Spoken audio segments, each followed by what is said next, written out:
Morning guys, so this is day 2 now. We're heading down to Folkestone at the moment. As you can see in the back, we've now got the dogs. I'll put the map on where we're heading today above, so you're able to see the route we're taking.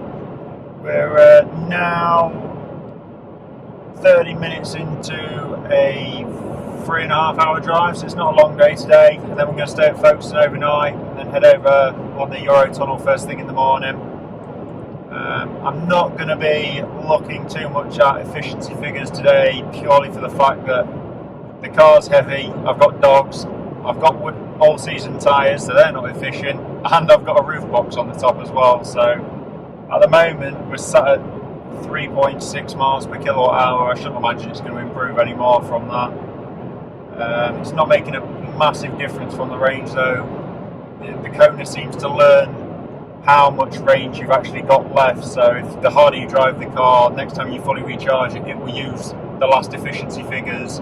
So it said that fully charged the car was only showing 245 miles. I'm only driving 185 today anyway, so we should manage that fine. We're going to head straight to the Ionity chargers at Maidstone. And that'll be it for now. So the next time you see us, we'll be at Maidstone. See you in a bit.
Right then guys, that's us just here now. We've now covered 700 miles exactly at 3.6 miles per kilowatt hour, but I said that in this part of the journey it wasn't going to be efficient. We've got all season tyres on which seem to be less efficient, and also the roof box because of the dogs in the back. Total driving time so far since we left Lossiemouth has been 16 hours and 34 minutes. And then in the morning we've just got to pop over the roundabout to the Eurotunnel, and then we'll hop on there and start the adventure over on the wrong side of the road. See you in the morning. Morning guys, so first off this morning we have 199 miles of range left, which should be enough to get us somewhere in the middle of Amsterdam. It's 2 degrees though. Pretty much most of the UK got snow last night. Folkestone didn't. We don't seem to be too bad this morning. So we're just going to head over to the tunnel terminal now, and I'll see you when we get there.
Right guys, this is the tunnel. So from this point on, we've now got to wait just over an hour for the train, which is perfect because I've managed to get the car to work on the Charge Your Car charger, which was on free vend. There's no apps, no nothing. You just walk up, plug in and push the button for whichever you want. So there was no issues with that at all. It's charging up now. So me saying that I had 199 miles of range will be a full charge by the time we need to actually leave. We've got plenty of time to charge for the best part of an hour before we get on the train, so happy days with that.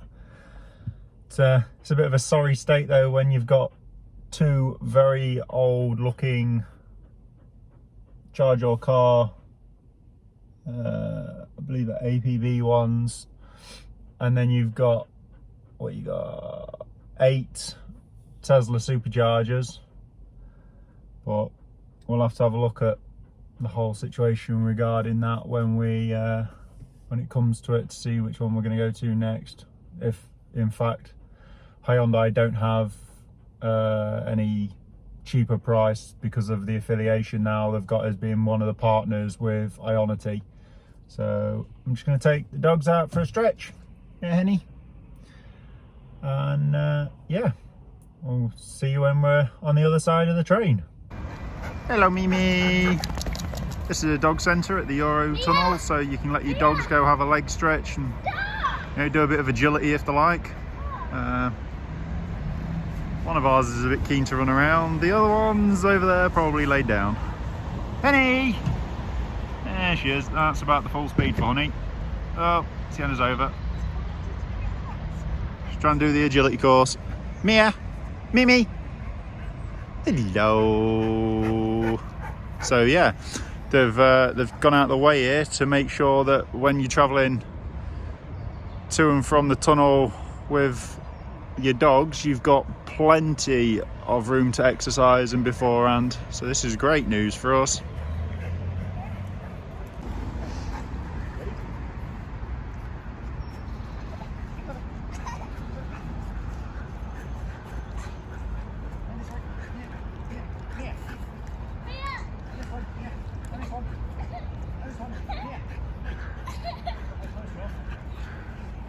Tunnel. Into no. Here. Up here. Jump. Here. Here. Up up. Up up. Up up. Yeah, that'll do. That's a bit slippery. Come on, Mimi. Mimi, do this bit. No, like this. Yeah. Yeah. Come on. Through. Yay. You can do this bit. Steady, steady, steady. Good girl, good girl. No, we don't like that bit. Don't like that bit. Hand over. Here. Over. Hey. Over. Here. Mimi. Oh, Mimi. When that's one. When that's one. Hey. I don't think she's quite ready for drugs. How are you, honey? This one there was a pop for kids. Good girl.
That's us on the train now. As you can see, Funny's happy in the back there, watching the world go round.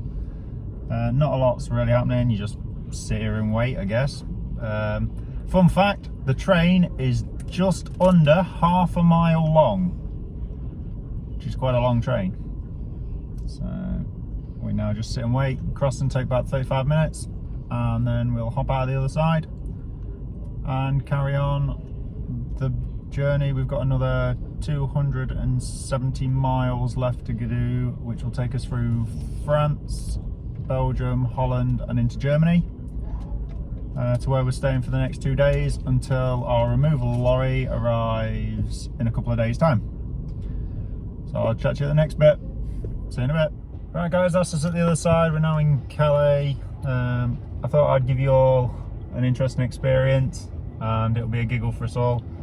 I've never driven on the wrong side of the road, so this should be entertaining if nothing else. Do you mean the other side of the road? The wrong side of the road. It's the other side of the road. It's not the wrong side of the road, it's the other side of the road. It's the wrong side of the road when you've driven on the right side of the road for the last 15 years. Then this is very much the wrong side of the road. How many arguments are we going to have? 158. If that European driving matrix is anything to go by, I shall say it's going to be a debatable journey on who's right and who's wrong. I think that is right.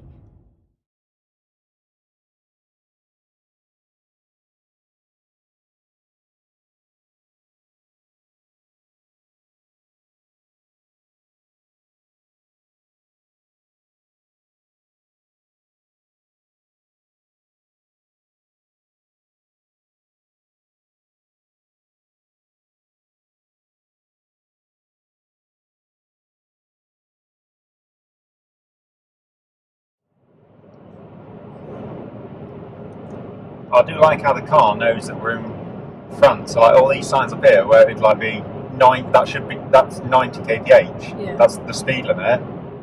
It's telling us in miles It's per telling hour. us in miles per hour because it knows the cars from the UK. So it's saying on my screen, it's saying 55 miles an hour. I think 90 is actually 56 miles an hour. But Tell you what, I like the roads here. they're nice and wide, aren't they? Pretty smooth. Wide and very smooth, yeah. Well, lane follow assist still works, so that's a Brucey bonus. Behind this lorry. No, we're going to do the lorry. We're going to see how lorry's going. I've only got to 73.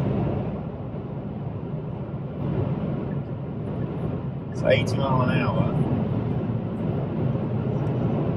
It's quite a lot actually. Yeah, is that right? It's a lot faster than our roads. That's Yeah, not 110 kilometres. Well, no, I'm not. I'm doing 128 kilometres. Oh no, maybe the other one then. Well, he's doing that. He's doing more than that. These are all keen, aren't they? They're not shy around here. That's very fast.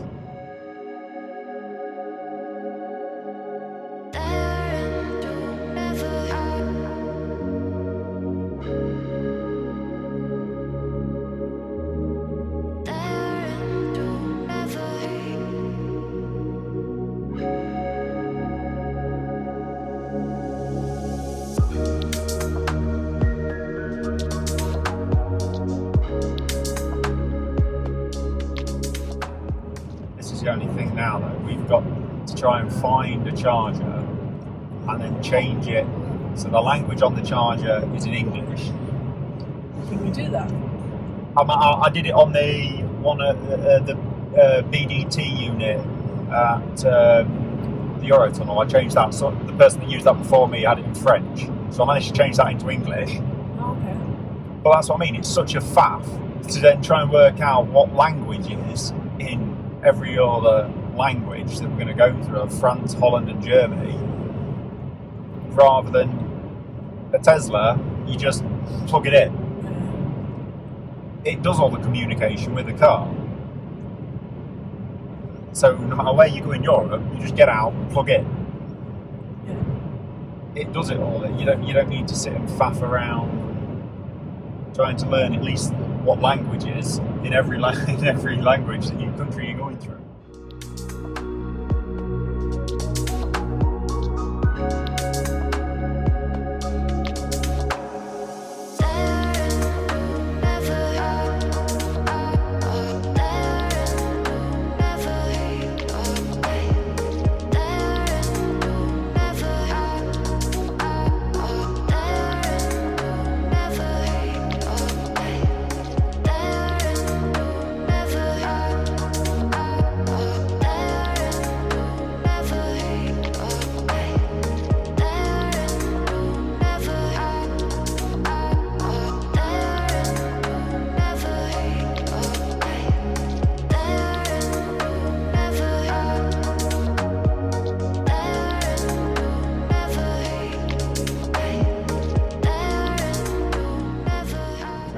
They're not that fussed about these old border crossings. That's Belgium we just drove into, and now we've just drove straight into Holland, and no one's bothered about checking anything. So I think they assume that if you're coming from the UK, if you have your passport checked just before you get on the tunnel, then all is peachy, and you can just pretty much have a free-for-all around Europe. So we're just coming up to the charger now. I've got 28 miles left. We are now in Holland, purposely to try and find a fast net, because in Belgium it seems like you pay for your charging via the minute, and the fast net is very visible with the big canopies, and it's right next to a Shell petrol station. So that's peachy. It looks like you have to drive through the Shell petrol station. Or have I come in the wrong way altogether? Probably. No, scrap that. I've come in the wrong way altogether. So we'll go back out and come back in. A lot of people are comparing the pricings in Belgium to being the same as petrol. Yeah, that's... Belgium is very expensive for the electric. 50, that is a quick one though, it looks like. As is that.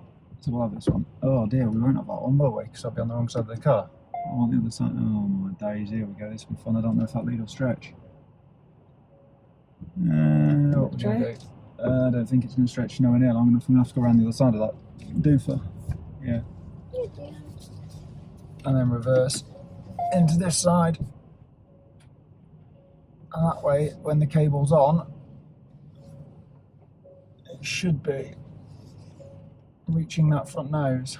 That's the problem with all these chargers and all these cars having the chargers on different parts of the bodywork. Some have got it on the front nose, some have got it on the rear, some have got it on the sides. These poor charge manufacturers, they don't know where to stick the cables. Right, I'll just go plug in and we'll see what speeds we get. We are pretty empty and pretty hot though with the battery, so I should imagine it should be fairly quick and easy to get it going. See you in a minute.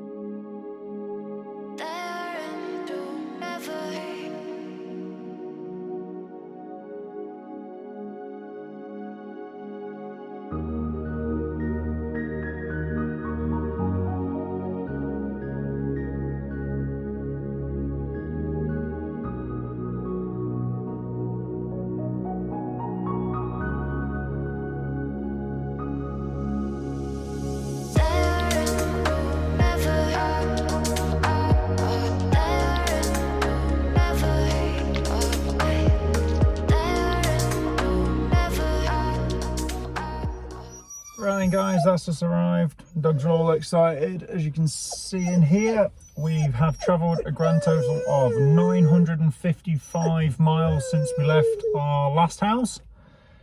Averaged 3.6 miles per kilowatt hour over the complete journey, and it has taken 21 hours and 58 minutes of driving time over the last 4 days. and I'm tired and going to go for a rest. So we've arrived at the hotel we're staying at for the next couple of days until our lorry arrives with all our belongings, and then we'll move into our new house for the next 3 years.